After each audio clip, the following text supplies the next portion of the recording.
the best Thor movie. Yeah, I have to agree.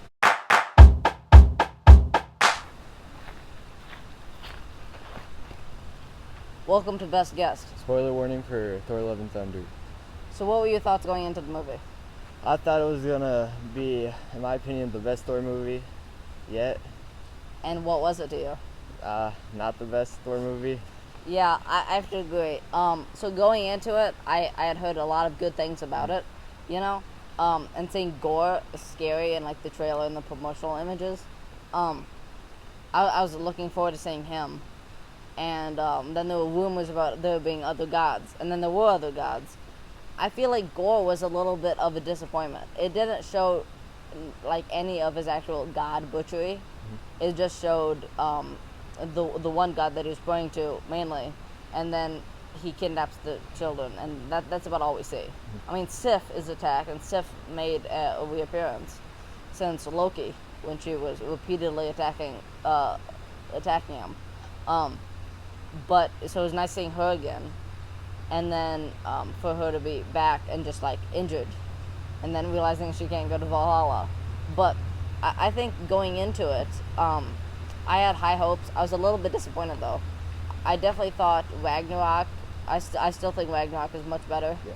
In my opinion, I think it was since it was so different for a Thor movie than the Dark World or the first one, in the sense of comedy. This one felt almost oversaturated. You know what I mean? Where it was like there's too many jokes and they weren't even really that funny in a lot of cases. Like, I think, like you said, Thor Ragnarok is better, but I think Thor: Love and Thunder was also the second best Thor movie. Yeah. I mean, Dark World is known for not being a very good movie. Yeah. I did like Thor: Love and Thunder, but I feel like, especially like with the goats and the screaming, it was funny the first couple times, but when it happens like 9 times in the movie, it's a little repetitive. And Korg also feels like he's only there for comic relief, as opposed to him actually playing a role in Ragnarok, like showing them around the planet, and because he's been there for a while. Yeah. And Bruce Banner's not used to it. Well, Hulk's used to it because he's been there for, in their time, like thousands of years. But for us, or for people on Earth, only a couple years. I think I was expecting more Guardians. Guardians of the Galaxy, weren't you? Yeah, I was. From the trailers, it looked like they were going to be in the movie throughout. Yeah, and then they ended up only having a small appearance in the beginning, and then they went off to do their own thing. I was expecting this to go hand in hand with Guardians of the Galaxy, and they would have like more screen time than, like, say, Valkyrie. I wasn't expecting Valkyrie to have as big of a role as she did. I was expecting, like, oh, she's ruling New Asgard, and they check on New Asgard, and then they go off on the adventure, as opposed to she's tagging along. Because since she's the king, you think that she would be doing business in New Asgard, right? But what'd you think of Gore as a villain? I liked it. I liked him a lot. I liked that they didn't do comic, kind of like how with the symbiote and everything? Yeah. I wish they would have showed more of a backstory of the Necro Sword, I think it was called. The Necro Sword. Yeah, it was kind of just like briefly mentioned. Yeah. But I think the way they handled the Necro Sword, making it controlling shadows and not the symbiote, I think that definitely added a lot to it. And in the comics, he doesn't have a daughter. Yeah. That was added in, and that she played such a big role in the beginning and the end of the movie. I think that didn't really bother me too much. Love's role. I do find it odd that she is as powerful as she is. I mean, at the end of the movie, is it the end credit scene or the end of the movie? End of the movie. End of the movie, where she's wielding Stormbreaker. Yeah. And I mean, we do know. I don't believe you have to be worthy to wield Stormbreaker, because Groot did when he was doing it, and I don't know if he'd be considered worthy, especially as much as he's playing his video games and talking back to the Guardians, which we don't actually know what he's saying. But I don't think he'd be worthy. But so I don't think she's necessarily worthy. Love. I don't think she's worthy. I think she's just given the Stormbreaker now that Thor has Mjolnir again. What did you think about the way they brought back Mjolnir? I was a little surprised. So I find it odd that Thor never like tried to do anything about Mjolnir and just left it there, and eventually got to New Asgard. But I think the way they used it for like the scatter shot thing, I think that was very cool. Yeah. And Jane having it, I think the effect of the you can see the thunder flowing through it and the cracks and stuff. And it's very cool. It reminds me of, I believe it's the Chinese art where they like put gold in the cracks of like pottery that's Yeah. broken. It reminds me of that. And then the scatter shot was of course very cool. Speaking of Mjolnir and Jane, what did you think of Jane coming back? I like that they finally brought in her for the Mighty Thor. Yeah. I thought it was cool. Like you said, I really liked the scatter shot with Mjolnir. That was awesome. Yeah, and Darcy coming back from WandaVision. That was actually the last episode we had with Yeah. Aiden. Darcy coming back very briefly, but what did you think about that? I like that they brought her back. I wish she would have had more screen time than she did. Yeah, I mean it still was a surprise. Yeah. Though, and they didn't even talk about everything that happened in Westview. I don't know if they may mention in the movie, but I don't believe they. Maybe I don't know if they spoke or not doing that. I don't know if they remained friends during all of that after Jane broke up with Thor. I don't know if Darcy remained friends with Jane.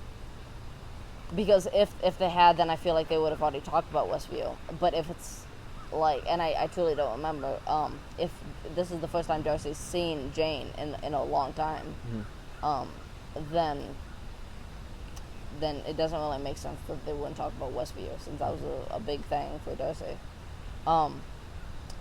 What'd you think of Korg in this movie? You know, being just the face. Yeah. Part of it. Like you said, I feel like they focused more on comedy than being Korg. Yeah. I feel like Ragnarok balanced the humor and the seriousness of of Hela and Surtur and everything. I feel like they balanced it a lot more than in Love and Thunder, because I feel like in Love and Thunder it was too comedic based and it wasn't nearly as serious as it should have been. Like with the whole scene with Zeus was a little weird. What'd you think about Zeus? I thought it was weird that they showed Zeus. I don't remember him being in comics. He might have been. I mean, yeah, he was. I mean, Hercules is, Yeah. and Hercules goes hand in hand with Thor, and who's a villain at the end of the movie. Usually, he's a friend and ally of Hulk and Thor. But so I mean, Zeus wasn't in comics, but I don't know if it was something like where Thor would go to him for help. I don't think that's the kind of role that he played. And the fact that his Thunderbolt can just be wielded by everybody. I mean, I think it'd make more sense if it was more of a Mjolnir situation where you have to be worthy in order to wield it. But Valkyrie just had it. Also, I did think he died when he was killed. Well, not killed, but stabbed through. Yeah. With the Thunderbolt. So, how do you think Gore was a threatening villain? I don't think he was. I feel like he was more broken than anything because his daughter obviously died. I don't think he was. He's a villain obviously, but I don't think he was really. In my opinion, I don't think he was really a villain. Yeah, not very menacing. Yeah. I mean, he's definitely spooky, I guess, especially when there's the whole color part. That's when they're in the shadow dimension. Is that where they go? Shadow world? Yeah. In that part where the weapons still emit color and everything, but everything else is black and white. In that, and he was kind of like coming and going and appearing. That was kind of spooky, and I mean for the characters, of course. But I don't think he was nearly as threatening as say Hela was or Surtur, where Hela, I mean, got rid of Thor's eye. I mean, that was a big part, and the fact they were kind of balanced. And then the epic scene with the immigrant song where he's jumping on the bridge and he doesn't have Mjolnir. I feel like Hela was a lot more menacing of a villain and felt much more of a threat. And the way that when she took down the whole army, that was much more menacing than when Gore just stabbed the one guy. That didn't really I don't really feel like it showed his power enough. I think even if they just had a compilation of him killing all the gods that he did, because we don't even know how many he killed. We don't know how any of those battles went. If they even posed a threat to him. One thing I did notice that doesn't really make sense. So he says that all gods are selfish, okay, and he wants to kill Thor because he's a god. But he kidnaps the children because Thor will save them, which is not a selfish thing to do. Mm-hmm. So his whole plan revolves on contradicting. Yeah. Contradicting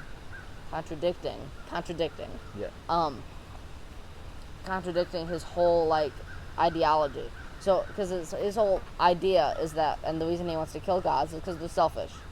But his plan to catch Thor is by knowing that Thor will not do a selfish act, that he will do a selfless act, and try to save the kids. Yeah. So that's kind of like a plot hole there of his plan. Also, I find it, I guess it's believable that Thor is such a powerful god in comparison to the rest, because we know Gorr wasn't stopped by any other gods. Thor didn't stop Gorr either. He just was able to convince him in the very end, after Jane died and everything. Right before Jane died and everything. But I find it hard to believe that none of the other gods even posed a threat to Gorr. That Thor was that much more powerful than all of them. Yeah. You know? What'd you think of Eternity and some of the cameos like the Watcher and Galactus being in the background? That was a small detail, I feel like, that they, like with the Watcher and Galactus, that they put in that they didn't have to. And I really like that they did that because... But they chose to, which makes me think that they're working on something, right? But now the Galactus thing, I noticed this in theaters. It looked like Galactus and sing Eternity at the end. It didn't look like the same helmet as the statue, because after I seen Eternity, I was like, oh, that statue that I seen beforehand may have just been Eternity. Yeah. But the helmet was different. They have similar helmet with the spikes that go out. Well, it reminds me of Hela's helmet. Mm-hmm. But yeah, the Watcher being in there. We've seen references to Galactus from Ragnarok as well. Also, I was hoping for I completely forgot his name. The guy, he's orange, also wields Mjolnir, gets the powers of Thor. Beta Ray Bill. Beta Ray Bill. Yeah. Sorry, I completely forgot about him. I was expecting him to at least make an appearance in this movie, even in end credit scene. I also was not expecting Hercules to show up at the end. And there's also a live action Hercules movie in the works, but it's the Disney one.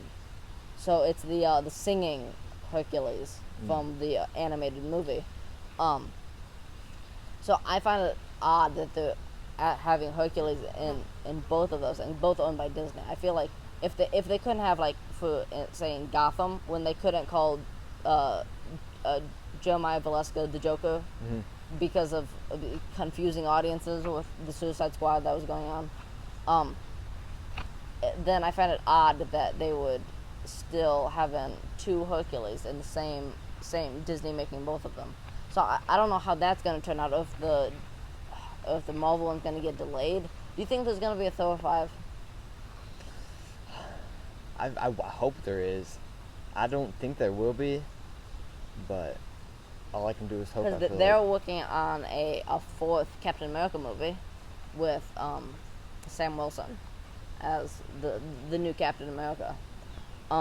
So that'd be a fourth movie. But for Thor to have 5 movies, what they could do is they could have Hercules be a villain in Guardians of the Galaxy Volume 3, which Thor is supposed to be a big role in, and I believe that's his last movie on his contract.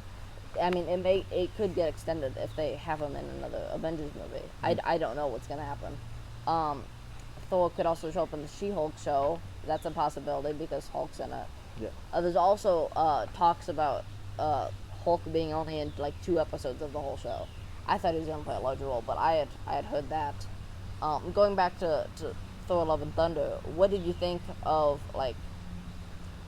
of Thor in the movie? Really, Thor, He start off fat as he was in Endgame, became fit. He did the jacket throw off, destroyed the building, kind of showed off with Stormbreaker defeating the whole army. I liked him in the movie. And the new suit and everything. Yeah, I liked the suit a lot. That was nice. But yeah, I liked him in the movie, but I feel like throughout the movie he just seemed not Thor, in my opinion. Like, he seemed sad. To me, I think the Mjolnir and the Stormbreaker aspect of like the idea of relating that to the Mjolnir to an ex-girlfriend, since the ex-girlfriend is wielding his ex-weapon. But I found that humorous. But I think Thor, he felt sad a little bit. But to me, he almost felt too funny. Yeah. I mean, in Ragnarok, it was like he's trying to be serious, and then Hulk's like, no, me no want to be in team. But in this movie, that's like Thor, you know? Mm-hmm. Thor feels like he's the silly one, like when he throws the jacket off onto the crowd, and also when he's like looking into Star-Lord's eyes. So I think he was a little too, almost dumbed down a little bit. Overall, the movie isn't as great as I was expecting it to be. How would you rate the movie? Scale 1 to 10. 1 to 10, I'd rate it probably an 8 or 8.5.